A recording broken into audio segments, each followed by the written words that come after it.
Olá, seja bem-vindo ao Justiça do Trabalho na TV. Já está em vigor a Lei 13.467, conhecida como Reforma Trabalhista.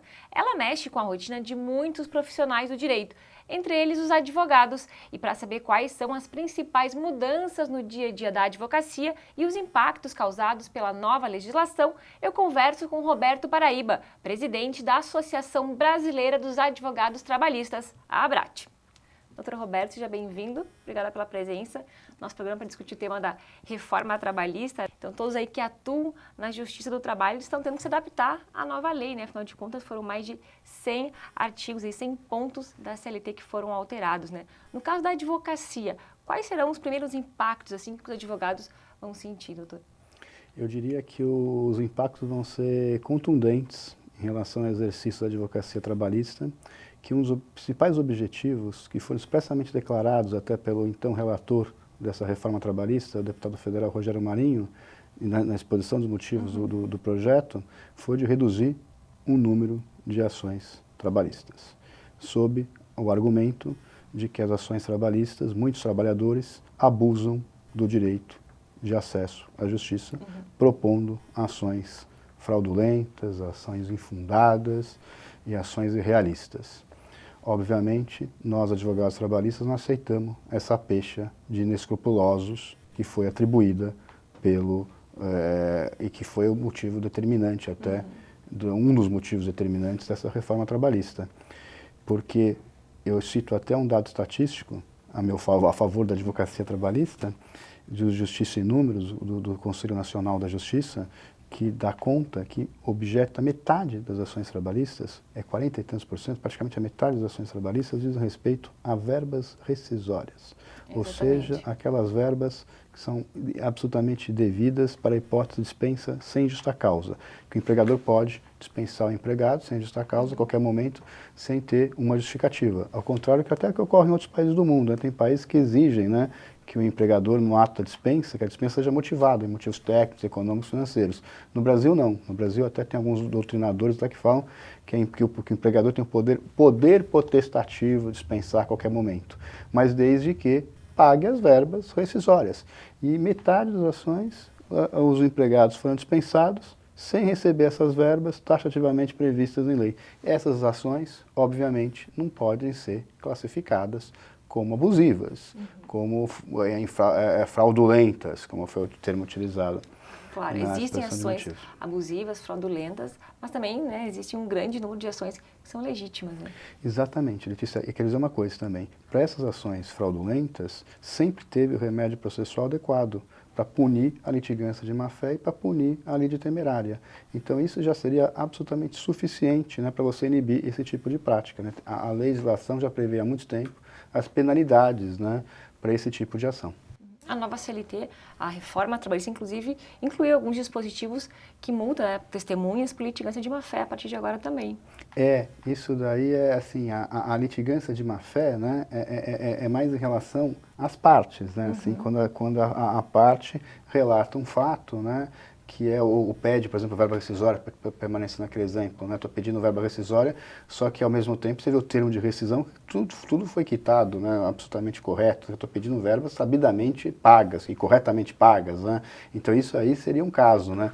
Mas testemunha já tem um crime, né?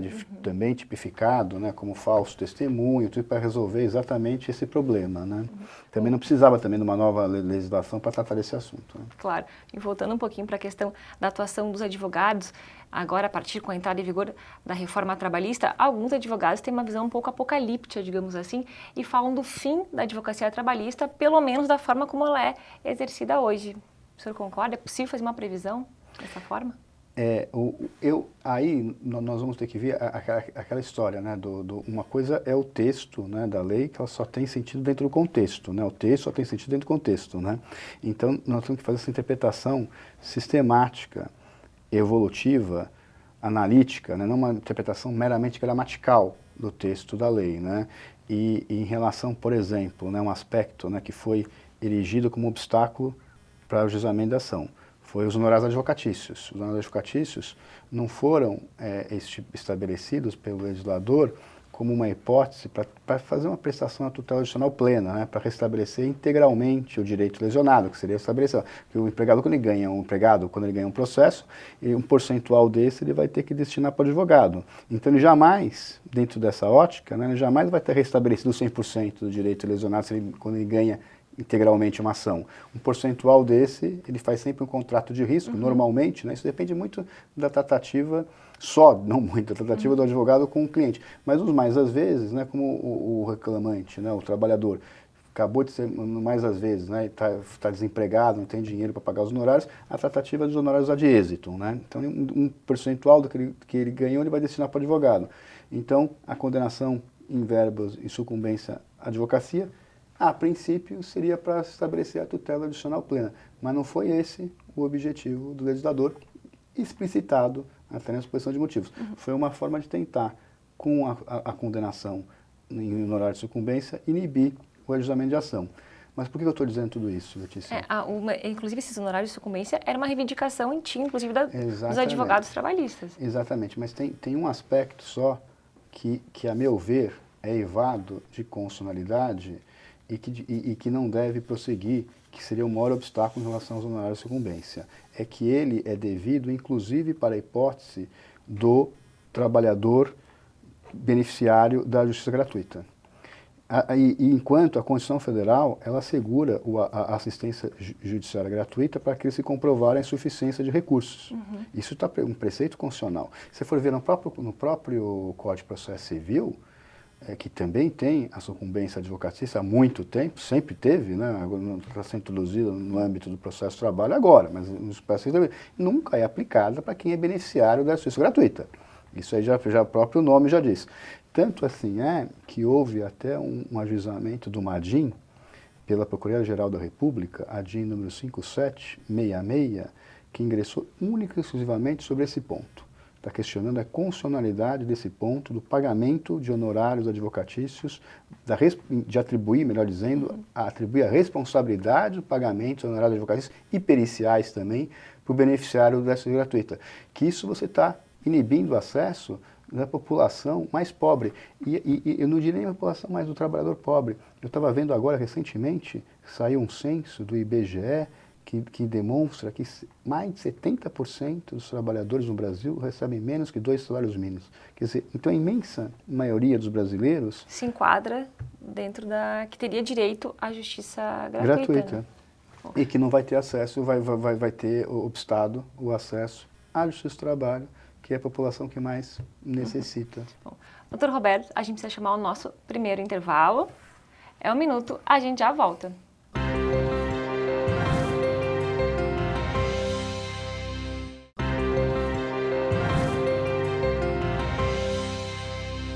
Voltamos para o segundo bloco do programa de hoje, que discute o impacto da reforma trabalhista no dia a dia da advocacia. Eu converso com o advogado Roberto Paraíba. Doutor Roberto, queria seguir a nossa conversa então sobre os honorários sucumbenciais, que é uma grande polêmica aí, a nova reforma principalmente, que afeta diretamente os advogados. Como que vai ser a fixação dos honorários a partir de agora? A fixação, de acordo com a lei, né, de 5% a 15% sobre a condenação. Então, ela é recíproca, né? E se for também, isso se for em benefício da empresa, né? E aí, uma coisa que é importante também estabelecer é que os honorários advocatícios sucumbenciais, eles somente serão devidos quando o pedido pelo empregado, né, em benefício do advogado da empresa, quando o pedido for totalmente rejeitado. Se o pedido não for julgado parcialmente procedente, aí não há que se falar na sucumbência em verba honorária. Isso até isso é uma interpretação extensiva de uma súmula que tem no Superior Tribunal de Justiça, que é a súmula 326, que ela é específica por dano moral, que ela fala que se você pede dano moral, né, um determinado quantitativo, e o pedido é julgado parcialmente procedente, mas o quantitativo é inferior, você pede 10 e vai receber 1, não há que se falar na sucumbência em verba honorária parcial, né? Então, você fazendo essa interpretação extensiva dessa súmula 326 do Superior Tribunal de Justiça, para todos os pedidos, né, então e dentro da sistemática do processo de trabalho, que também o empregado só paga custas no processo de trabalho quando o pedido a Santos jogar totalmente improcedente. No caso, se tem 10 pedidos e o trabalhador perdeu a metade, 5, e as outras metades ele teve procedente o seu pedido, ele não vai arcar com os custos de honorários sucumbenciais. É interessante essa questão, né? Eu não estava querendo, eu não estava empregando esse raciocínio, mas é interessante o seu raciocínio, Letícia, que eu acho que guarda relação com a sistemática do processo de trabalho. Acabei de dizer, né, nas custas processuais, ele só paga as custas se a ação for julgada totalmente improcedida. Todos os pedidos, ele perdeu em todos. Se ele ganhar um pedido, ele já não vai pagar as custas. Esse raciocínio poderia ser empregado também para os honorários sucumbenciais, que é o que você acabou de dizer. Acho que esse raciocínio é perfeito, tem uma racionalidade dentro do sistema do processo de trabalho. Eu acho correto isso também. Mas não era isso que eu estava analisando. Cada pedido é separado, né? Porque a ação trabalhista, normalmente, né, ela tem pedidos sucessivos, né? Vários pedidos. Tem horas extras, equiparação salarial, dano moral. E cada pedido, se horas extras, por exemplo, ele pediu horas extras, ele perdeu tudo, não ganhou nada, ele vai pagar a verba sucumbencial sobre o pedido das horas extras. Vai ver quanto que era o pedido atualizado e aí o juiz vai definir o percentual de 5% a 15%. Equiparação salarial, ele perdeu tudo, aí vê quanto é que era o pedido de equiparação salarial, vai pagar 5% a 15% do valor atualizado. Aqui, e do dano moral, ele ganhou não aquilo tudo, mas ganhou um pequeno, ele não paga mais. Eu estava pensando na rejeição de cada pedido, mas eu confesso que eu fiquei mais... gostei muito dessa tese também, que eu acho que é mais interessante ainda, muito mais benéfica para o trabalhador, se for estabelecer dentro do sistema do processo de trabalho. Só ter honorários sucumbenciais se a ação como um todo for julgada totalmente procedente. Interessante também. Isso tudo só para a gente colocar, né, como é uma questão ainda, né, polêmica, como você bem disse na sua pergunta, né, que ainda vai dar aso, né, para muitas discussões em cada processo. Aplica-se em cada pedido, considera, ou ação como um todo, né? Bom, e quais as outras dificuldades ou mesmo facilidades que a reforma trouxe para a advocacia, para o dia a dia dos advogados? Eu diria que a maior facilidade, né, que os advogados, né, foi em relação à contagem dos prazos processuais, né, que agora só conta em dias úteis. Que para o advogado um prazo de 5 dias, e no processo de trabalho os prazos são exíguos, né, você vê o recurso 8 dias, na comparação com o cível, com a apelação, que são 15 dias, né, quer dizer, em muitos prazos 5 dias, é publicado na quarta-feira, quinta, sexta, sábado, domingo, segunda, quer dizer, a segunda-feira já termina o prazo. Agora não, publica na quarta, conta só quinta e sexta, depois segunda. A contagem do prazo em dias úteis, né, eu diria que seria um aspecto extremamente positivo para os advogados. O aspecto negativo nós mencionamos já, né, no início, que é essa possibilidade, né, de redução do número de ações trabalhistas. Isso afeta o exercício da advocacia, e não só da advocacia como um todo, né? A advocacia de defesa dos interesses, né, de empregados, como também a advocacia patronal. Se não reduzir o número de ações, reduz automaticamente também o número de defesas, né? Então, absolutamente indissociáveis uma da outra. E a partir de agora, muda alguma coisa quando um cliente, por exemplo, chegar no escritório de advocacia para contar a sua história e querer ingressar com uma ação na justiça? O que a partir de agora o advogado que conversa ele vai ter com esse cliente, que alertas ele vai ter que dar para esse trabalhador que pretende ingressar com uma ação? Mudou e muito, né? O contexto é completamente diferente, né? Obviamente, o advogado tem o dever de ofício de advertir, de alertar o cliente dessa possibilidade dele vir a ser condenado, né? Caso o seu pleito, né, não seja admitido pela Justiça do Trabalho, porque a gente sabe que uma coisa é você ser titular de um direito, outra coisa, né, você conseguir se desvencilhar do ônus da prova, né, provar em juízo que você é efetivamente titular, e outra coisa ainda, esse direito vir a ser reconhecido pela Justiça do Trabalho, né? Então tem um abismo aí, né, entre essas situações, né? E tudo isso o advogado, eu diria mais do que alertar até, né? Eu acho que o advogado deve reduzir por escrito que advertiu o cliente, que alertou o cliente da possibilidade, né, dele vir a ser... Quer dizer, isso jamais existiu no âmbito desse trabalho, né? Quando essa ação fosse julgada improcedente, não tinha sucumbência, piores hipóteses, a situação permanecia a mesma, né? O trabalhador não ganhava nada, mas também não perdia. Não perdia. E agora corre-se o risco, né, dele vir a ser condenado, e perder, né?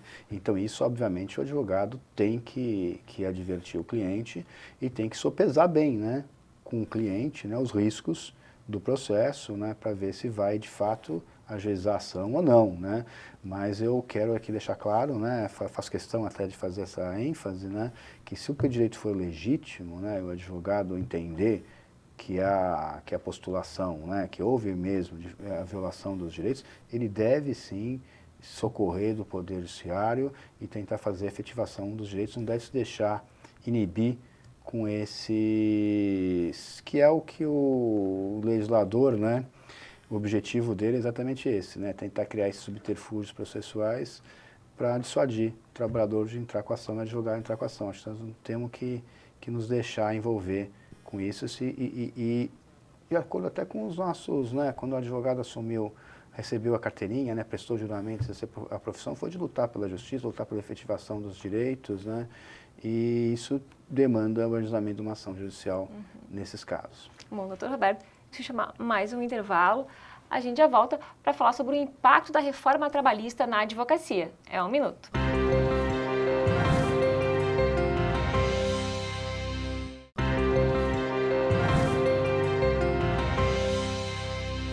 Voltamos para o último bloco do programa de hoje, que entrevista o advogado Roberto Paraíba.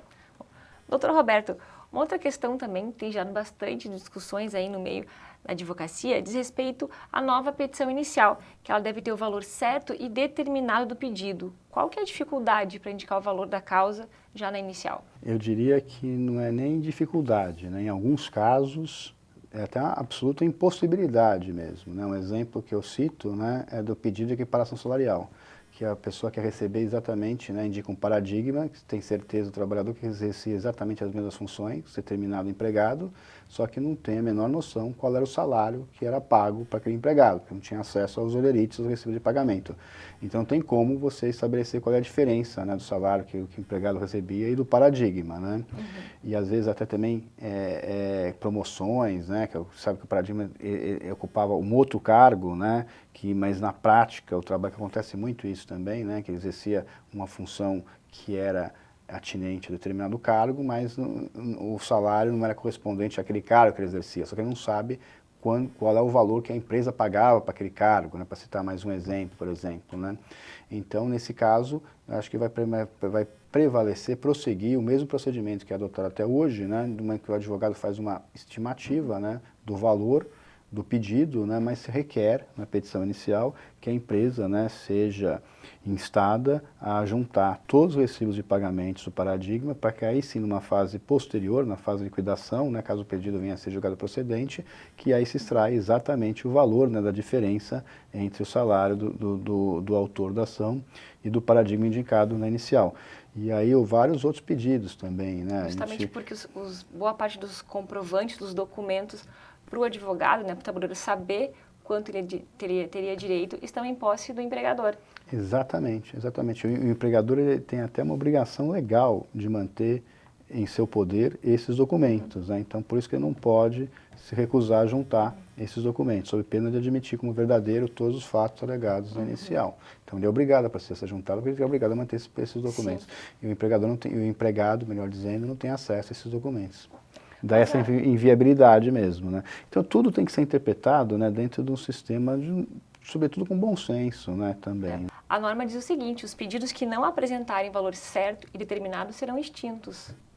Como então, ficaria daí? É isso que eu estou colocando, né? Você não pode ter uma interpretação, né, extremamente gramatical, né, e literal do dispositivo de lei. Você tem que fazer uma interpretação mais abrangente, mais sistêmica. A pior interpretação, eu diria, que a interpretação gramatical, né?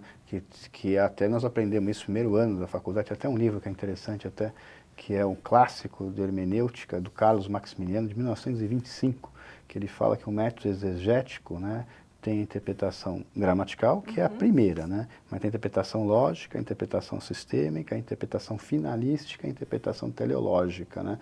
A ideia é, com esse dispositivo, dentro desse caráter finalístico, né, da lei, né, é porque quando for possível, para inicial indicar os valores do pedido. Mas quando não for possível, né, que esse valor não tem como, obviamente não vai extinguir o processo, mesmo porque também tem uma sistemática do direito processual contemporâneo, né, que é muito frisada, né, enaltecida no Código de Processo Civil, é que para o juiz envidar todos os esforços que ele tem para trazer e julgar o mérito da causa. Porque você só vai resolver o processo, né, definitivamente, o conflito de interesse que está subjacente ao processo, com o julgamento do mérito, entregando a prestação judicional, ela só integra de uma forma eficaz pelo Poder Judiciário quando é preciso o mérito da causa. Então, porque essa extinção é sem o julgamento de mérito. Sem o julgamento do mérito, quer dizer, então ela deve ser interpretada restritivamente, porque ela atenta contra a finalidade da prestação jurisdicional trabalhista, né? Que ela tem que tentar,